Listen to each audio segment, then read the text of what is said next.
Welcome our viewers to our channel at CVTAU 3660. In our today's lesson, we shall focus on Form 3 Mathematics on the topic making a certain variable the subject of the formula. Viewers, this is a continuation of the series of lessons that we would like to have our learners revise on, and these are some of the topics that we selected as having posing challenges to the learners. In our today's lesson, we shall focus on how does a student go about making a certain expression like this one with the several variables and a selected variable the subject of the formula. In this question, if we move straight away to question number 1, we have make x the subject of the formula given that p is equal to the square root of x squared plus 2w all over 4x squared plus 3r. The x that we are required to make the subject is both this one and this one. The x in the numerator and the x in the denominator, it is 1. At the end of the question, we should have one expression for x. Now, what is binding x? X is being bound by the square root. So we undo the square root. We undo a square root by squaring. That is, if we come onto this side, we square the right hand side and also square the left hand side, you'll find that the square root goes with the square, such that we are able to get p squared is equal to now x squared plus 2w all over 4x squared plus 3r. In this point, we are in the second step of making x the subject.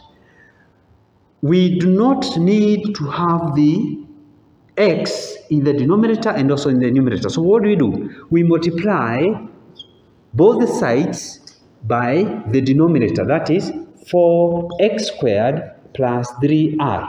We do so on both sides. That gives us 4x squared plus 3r.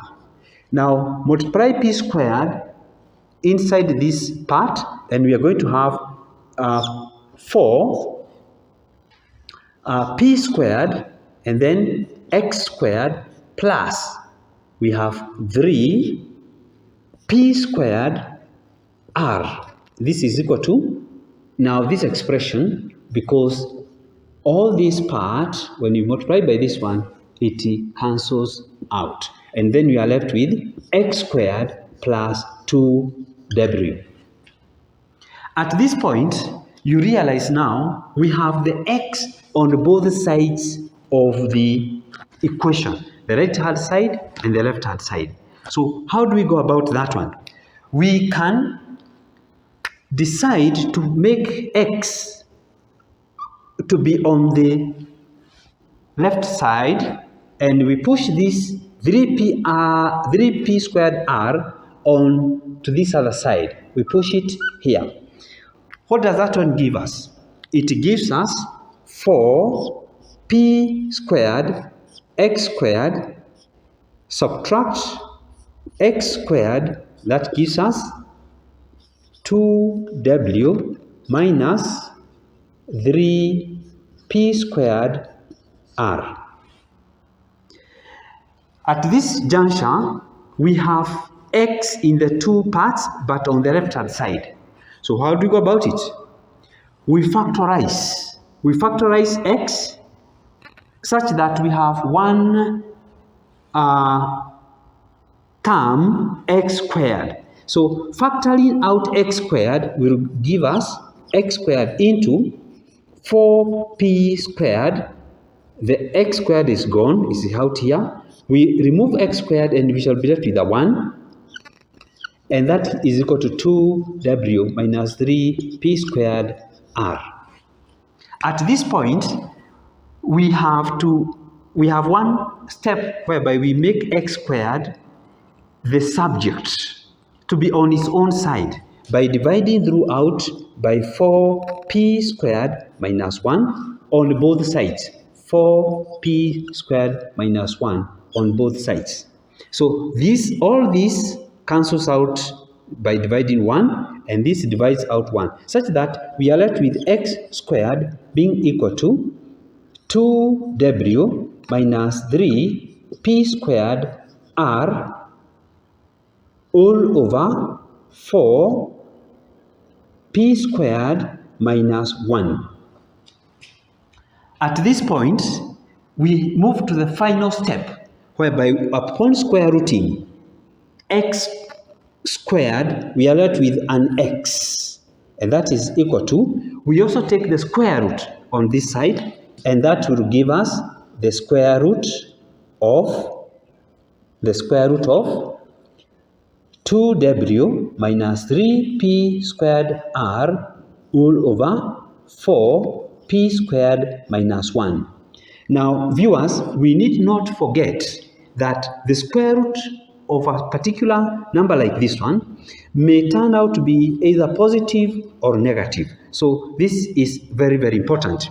In our final step, we need to look at what are the key marking points for this kind of a question. You realize the moment you are able to undo this square root and have the expression without the square root, that is the start of your work, and that gives you M1. The second mark comes when the student is able to have the variable x squared on one side, awaiting factorization. So when the student is able to have them on one side, as per this step, we award the second M1. Now we give the student time to factorize x squared and take the square root, and this gives the student the accuracy mark A1, and the student is able to score 3 out of 3 in such kind of a question. So those steps are quite simple, and we shall look at question number 2, and then we shall be able to move on. So in summary, we are saying undo the root which is provided here. It could be root 3, could be root 4. Put the like terms together, factorize so that you have the variable on its own side, and then if the variable has a certain power, undo the power either by square rooting, cube rooting, and so on. And that way we are able to get the question done. Let's look at a second question. Question number 2. Quite similar with what we have had in question number 1. We are to make x the subject of the formula given that a is equal to bx all over b plus x, everything raised to power of a third. Under the rule of indices, power a third signifies a certain letter, maybe k, power a third. Let us look at question number 2. We are given, make x the subject of the formula given that a is equal to b all over b plus x, everything raised to power of a third. Now, in this question, we have a certain expression here, raised to power a third. What does it mean when a number is raised to a power which is in form of a fraction? What we call fractional indices. If we take, for example, letter k to represent a certain number k, when we raise it to power a third, we mean cube root of k, the cube root of k. such that to undo or to have k free of the cube root, we cube. So you find that under the rule of indices, which says a raised to the power of m multiplied by n, we get a m multiplied by n. So we are going to multiply a third by 3, and that gives us 1. K will be raised to the power 1. That way we are able to free this expression from the cube root sign. So in that case, we are going to have the whole of this expression, cubed, and then the a is also cubed. That is step number 1. So what do we get out of that operation? We are going to get that a is raised to the power of 3 or cubed, and then we have now by 3, 1, by 3, 1, we get bx all over b plus x. In this case, we are now able to move, like in question number 1, we multiply both right-hand side and left-hand side by the denominator, that is b plus x, and we multiply this other side by b plus x. What do we get? If I may start with this other side, we're going to have a cubed b plus a cubed x is equal to, this divides out with this part, it divides out, and it gets by 1, we get a 1 here. So we only left with the bx on that side. This side factorizes out and reduces to bx. Sorry. At this level, we need to put the x on its own side. So what do we have?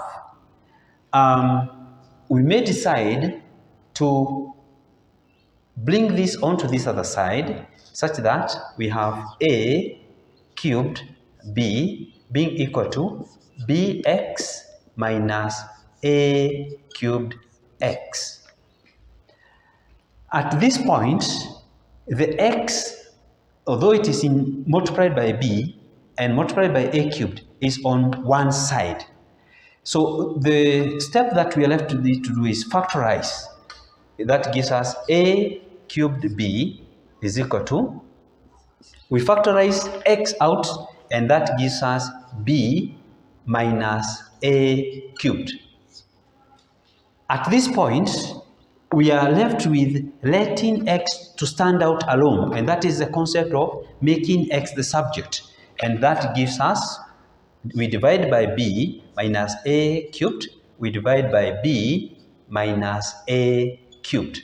And that leads us to a situation whereby all these cancels out by 1, all these cancels out by 1, and x now is equivalent or equal to a cubed b all over b minus a cubed.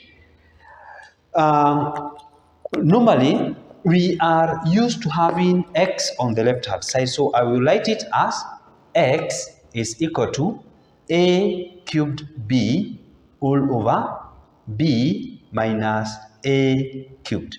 And that way, we are able to make our x value the subject of the formula. And that gives us a very good point on the steps that we had highlighted earlier. Remove the root, maybe the cube root, put the required variable on its own side, factorize, and then simplify to the best or the simplest level. If we look at the marking points very quickly, you'll find that when we are able to have the cube root gone, this step gives us an M1. When we are able to do the factorization, This step gives us an M1, and when we are able to have the X stand out alone as the subject of the formula, this gives us an A1. And in that question, a student is able to score the 3 marks in full. Viewers, I would like us now to make our lesson more interactive. I will provide question number 3. You will pause on the video, work it out, that question number 3, 4, and 5. You will pause on the video, work it out, and then resume playing the video and check if whatever you got in your working matches with what we have. This will make our online lesson very, very interactive, even if we are learning from a distance. So, you can pause. Viewers, let's continue. We have question number 3. Make S the subject of the formula in this equation. So as we had said earlier, we are going to take some time. You work out question number 3, work out question number 4, whereby we have make M the subject of the formula in this, and the M should be the same at the end of the working. And in question number 5, we are required to make X the subject of the formula. The X in the numerator and the X denominator should be 1 at the end of the working. So viewers, let us continue. As we had said, I would like to provide you with question number 3, number 4, and 5, which we shall work through, and then we pause on the video as we work through, and then we shall provide you with the results.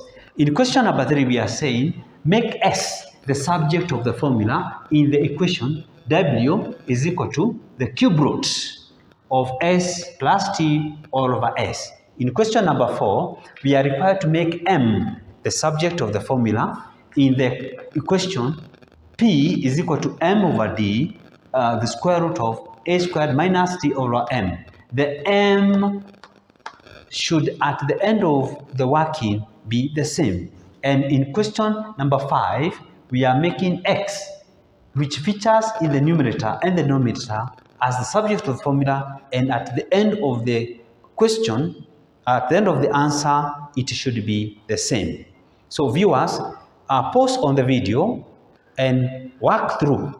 Take 2-3 minutes, work through the questions, and then play on so that we get the solutions.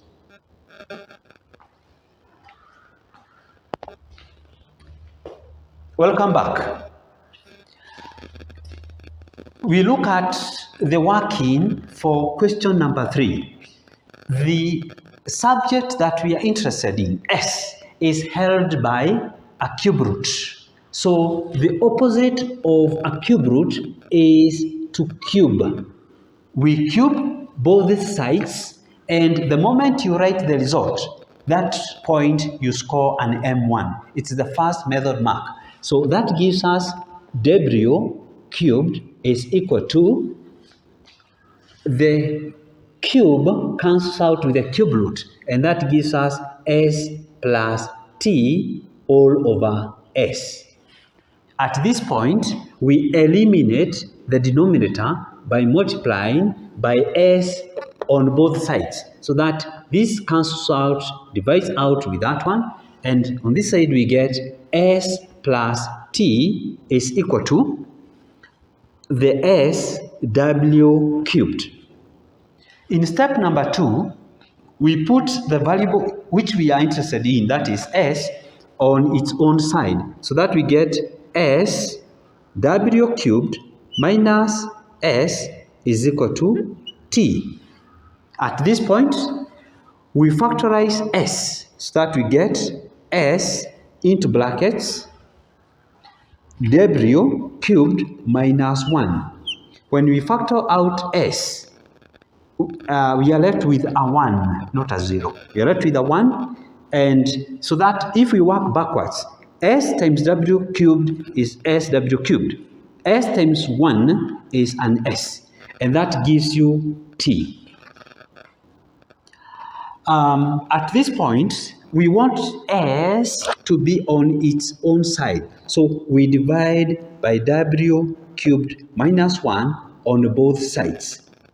Minus 1, divide it on both sides, such that the whole expression divides out, the whole expression here divides out, and we are able to get s is equal to t all over a w cubed minus a 1. And that way, we are able to work out as per our requirement. Once more, we look at the marking points. The moment the student is able to have the cube root removed, we award M1. The moment the student is able to factorize at this point s on its own side, we award an M1 and an accuracy answer there A1, and that way the student earns 3 marks. Let's look at question number 4. In this case, we are required to make M the subject. So how do we go about it? You realize that there is M over D, which is multiplied by the square root. We have to remove this part first. The opposite of dividing is multiplying.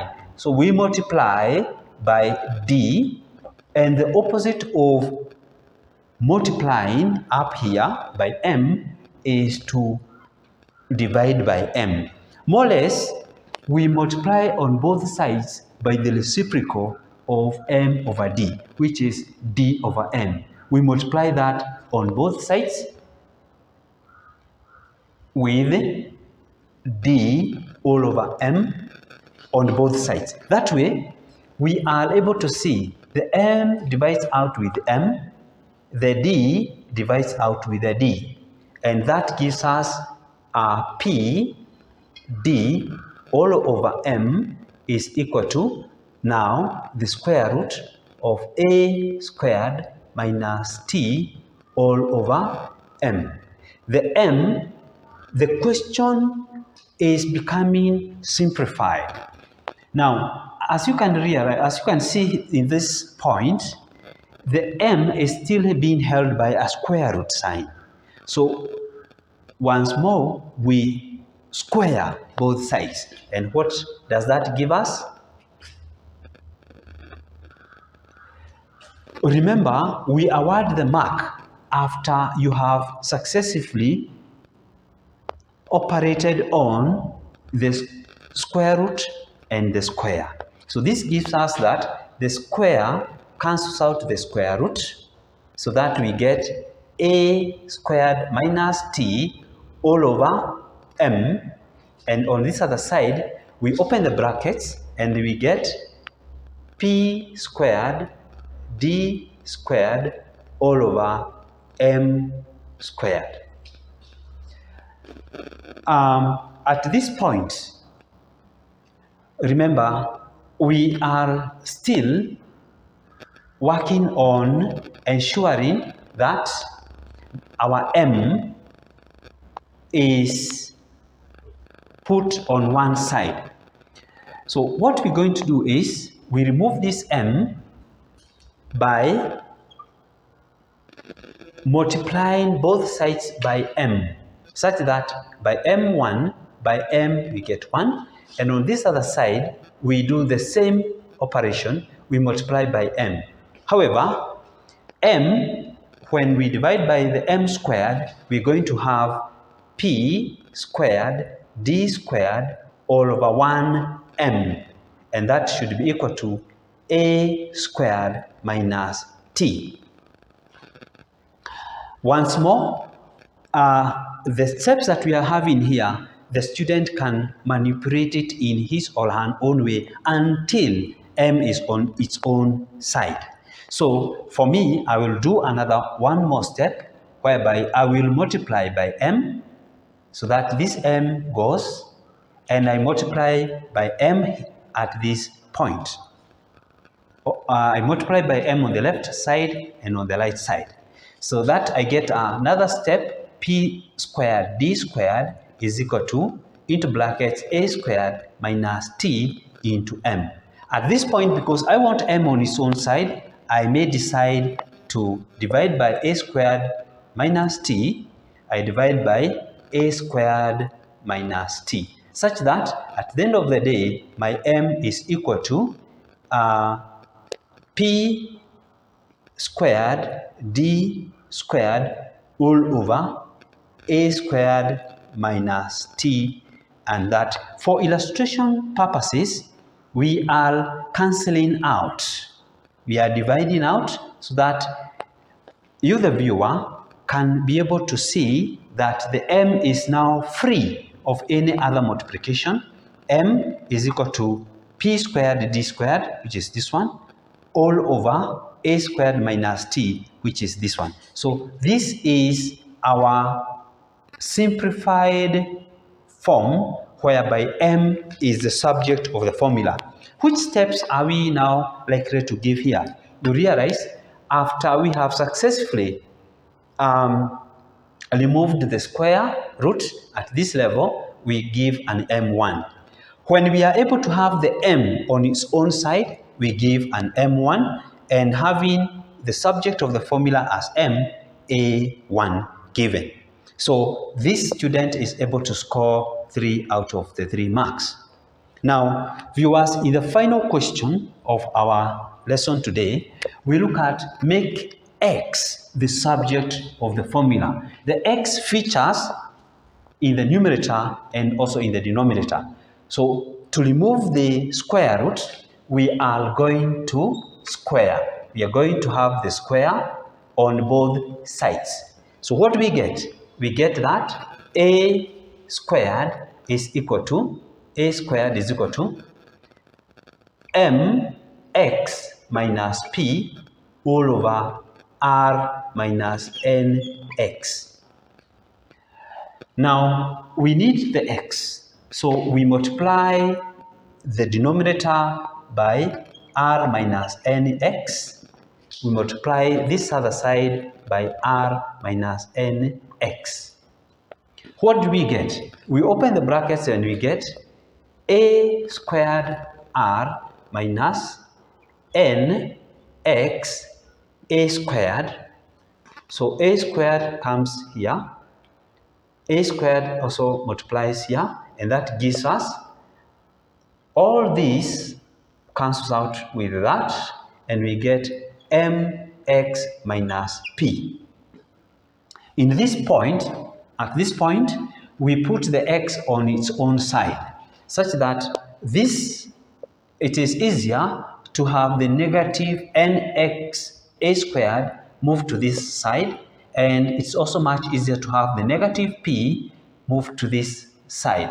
We are going to add p on this side, and we are going to add nx squared on this side. So that gives us that a squared r plus p is equal to mx plus nx squared. At this point, we have the opportunity to factorize. We have the opportunity, the